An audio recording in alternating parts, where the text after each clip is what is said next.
dengan apa yang saya ketahui. Jadi mungkin bisa saja informasi yang saya berikan ataupun kisah yang saya ceritakan berbeda dengan pendapat panjenengan semua. Namun kita tidak perlu memperdebatkannya, karena cerita ataupun kisah tentang Satrio Piningit, Sang Kinasih, Sang Ratu Adil tidak ada kitab ataupun dasar sebagai panduannya. Hanya tertera pada kitab Musasar Jayabaya Buka Wangsit Siliwangi dan dari kitabnya Eyang Ronggowarsito. Semua kitab itu membahas hanya secara umum, tidak mungkin akan secara detail. Banyak sekali kata-kata siloka atau perumpamaan yang terdapat dalam kitab tersebut, sehingga menimbulkan banyak penafsiran dan banyak pemahaman. Jadi untuk itu jadikan semua informasi tentang kisah Sang SP, Sang Kinasih menjadi bahan referensi, bahan menambah wawasan kita semua. Bagi orang-orang yang merupakan bagian dari kisah perjalanan Sang SP, Sang Kinasih, dan Sang Ratu Adil, tentunya akan mendapat ataupun diberi informasi tentang hal ini. Meskipun informasi yang diberikan tentu akan berbeda-beda sesuai dengan kadar dan kapasitas masing-masing.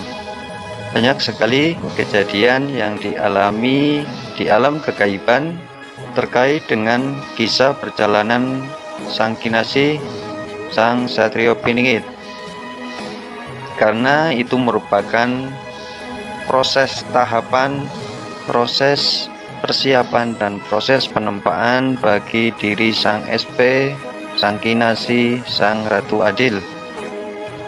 Karena sebagai orang pilihan atau sang pinilih, tentu dia, Sang SP, Sang Kinasih, harus mempunyai karakter dan sifat yang bijaksana, karakter dan sifat yang sabar dan welas asih.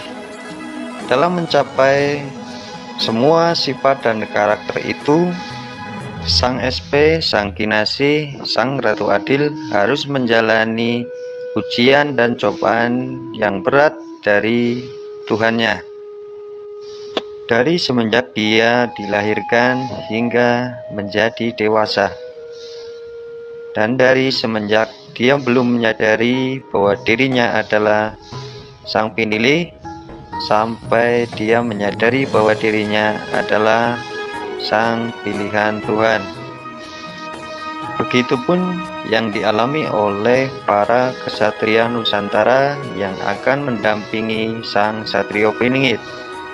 Kehidupan mereka penuh dengan ujian dan cobaan, yang itu merupakan cara Tuhan menempa diri para kesatria agar mempunyai sifat yang baik, adil, dan bijaksana. Dan boleh dibilang bahwa antara kisah Sang Satrio Piningit dan para kesatria itu mempunyai kemiripan, sehingga banyak sekali orang-orang yang merasa bahwa dirinya lah yang menjadi sang pinilih, Sang Kinasih, dan Sang Satrio Piningit, karena banyak sekali kemiripan kisah di dalam hidupnya. Namun tentu saja ada perbedaan dalam kisah kehidupan mereka. Dari semua proses yang telah mereka jalani, insya Allah untuk saat ini sudah mencapai titik penyempurnaan dan titik persiapan atau kesiapan, sehingga hanya menunggu waktu takdir dari Allah yang Maha Kuasa untuk menunaikan tugas dan amanah dari Tuhan dan dari para leluhur semua. Kemudian proses persiapan dari para leluhur di alam kegaiban sendiri telah mencapai tahap penyempurnaan untuk mendampingi dan untuk membimbing para kesatria. Dan menurut saya proses persiapan di alam kegaiban sudah berlangsung sangat lama, karena persiapan-persiapan di alam kegaiban lebih banyak dan lebih membutuhkan waktu. Ini terkait dengan banyaknya dimensi waktu, banyaknya dimensi kehidupan dari berbagai zaman kehidupan. Dan menurut saya sekarang ini seluruh proses sedang menuju tahap penyempurnaan, baik kesiapan dari para leluhur dan kesiapan diri dari Sang SP dan para kesatria Nusantara. Sehingga menurut keyakinan saya, insya Allah waktunya sebentar lagi Sang Satrio Piningit, Sang Kinasi, Sang Ratu Adil, dan bersama para kesatria Nusantara akan dimunculkan oleh Allah Subhanahu wa Ta'ala di hadapan semua umat. Namun tentang kapan waktunya mereka muncul di hadapan umat, itu hanya Allah yang tahu.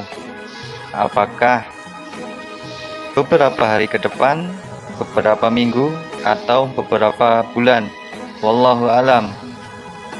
Cuma di sini saya ingin mengingatkan kepada kita semua agar kita semua lebih eling lan waspodo, karena dengan adanya kemunculan Sang SP dan para kesatria, tentu ada tanda-tanda besar yang akan terjadi. Ini terkait dengan perubahan zaman, perubahan tatanan kehidupan baru, yang tentunya kalau kita kaji lebih dalam, sebuah tatanan baru berarti memerlukan perubahan yang besar. Analogi sederhananya adalah seperti ini. Ketika kita ingin merenovasi sebuah rumah yang sudah rusak, maka mau tidak mau rumah tersebut harus dibongkar. Bahkan seluruh pondasi juga harus diperbarui agar pondasi yang baru lebih kuat dan lebih kokoh. Logikanya kira-kira seperti itu. Jadi jika negara kita akan diperbaiki dan akan ditata ulang, maka membutuhkan sebuah kejadian besar atau kejadian dahsyat untuk merubahnya, karena tidak akan mungkin terjadi sebuah perubahan jika tidak terjadi sebuah peristiwa yang besar. Dari hal itulah maka kita patut mewaspadai kemungkinan terjadinya peristiwa-peristiwa besar menjelang kemunculan SP dan para kesatria. Karena peristiwa besar itu bisa dalam bentuk apapun. Apakah dengan sebuah bencana alam seperti gempa bumi, gunung meletus, banjir bandang, atau bahkan tsunami, ataukah mungkin dengan peristiwa-peristiwa besar lainnya, semisal terjadi kerusuhan dan perebutan kekuasaan, atau mungkin juga dengan munculnya sebuah wabah penyakit yang melebihi pandemi COVID-19. Tentu semuanya itu hanya Allah yang tahu. Namun kita harus tetap waspada akan terjadinya kemungkinan peristiwa tersebut, dan kita harus tetap memohon kepada Tuhan Yang Maha Kuasa agar mudah-mudahan kita semua termasuk orang-orang yang diselamatkan. Meskipun kita semua tidak pernah menginginkan semua bencana itu terjadi, namun kita juga harus mengingat, memahami bahwa jika akan terjadi sebuah perubahan besar, maka akan diawali dengan peristiwa yang besar pula.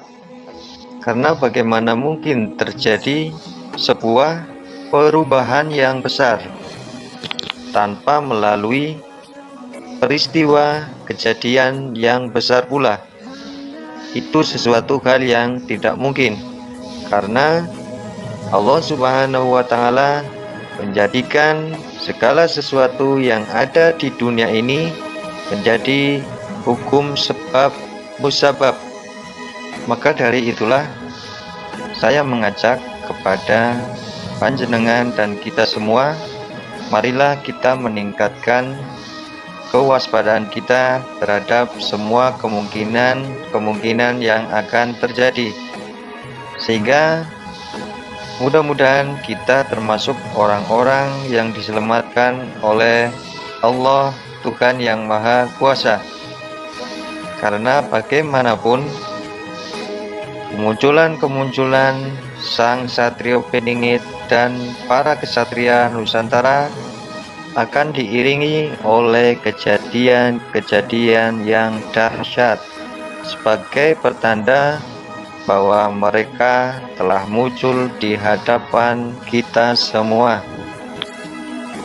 Dan ada satu hal lagi yang perlu kita ingat dan perlu kita waspadai, bahwa dengan kemunculan Sang SP dan para kesatria yang asli, maka akan dimunculkan juga Sang SP dan kesatria KW atau kesatria palsu dari golongan-golongan hitam.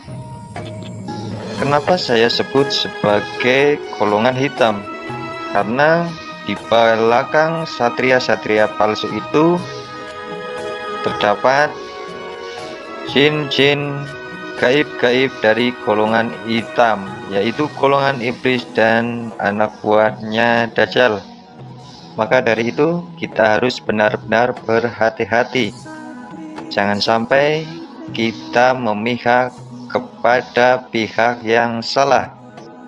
Gunakanlah hati dan pikiran yang tenang. Dan jangan lupa tetap memohon kepada Tuhan Yang Maha Kuasa agar kita mampu mengenali para kesatria yang asli. Dan mudah-mudahan kita tidak tertipu oleh para kesatria yang palsu. Karena antara kesatria yang asli dan kesatria yang palsu mempunyai banyak sekali kemiripan, baik jika dipandang secara spiritual maupun dipandang secara intelektual. Namun ada perbedaan yang mendasar. Para kesatria palsu akan suka memaksakan kehendak kepada orang lain. Dan jika kita lihat dari sisi spiritual atau kegaiban, maka di belakang mereka akan terdapat anak buah iblis dan anak buah Dajjal. Jadi kita harus benar-benar berhati-hati dalam mengenali sosok sang kesatria yang asli. Demikian yang dapat saya sampaikan. Semoga ini bermanfaat buat panjenengan semua. Dan mudah-mudahan kemunculan sosok Sang Satrio Piningit bersama para kesatria Nusantara segera dikabulkan oleh Allah Tuhan Yang Maha Kuasa.